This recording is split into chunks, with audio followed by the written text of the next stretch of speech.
Экинчи, Аллах Тааланын Кур'аны Каримди түшүрүүнүн экинчи максаты бул качан биз Кур'аны Каримдин ар бир аятын акылыбыз менен, жүрөгүбүз менен, нафсибиз менен, денебиз менен, рухубуз менен Аллах Тааланын насаатына кулак сала турган болсок, көкүрөктөгү болгон нерселерибизге шифа болот. Демек, урматтуу ага инилер, мына ушул Кур'аны Каримдин экинчи максаты.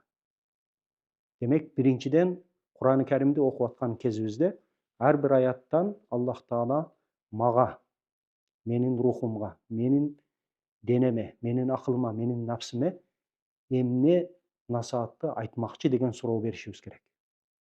Качан биз Аллах Тааланын насаатын нафсибиз менен, жүрөгүбүз менен, акылыбыз менен, барлыгыбыз менен Алланын насаатына кулак сала турган болсок, Алланын насааты бардык көкүрөктөгү болгон нерселерибизге шифа болот.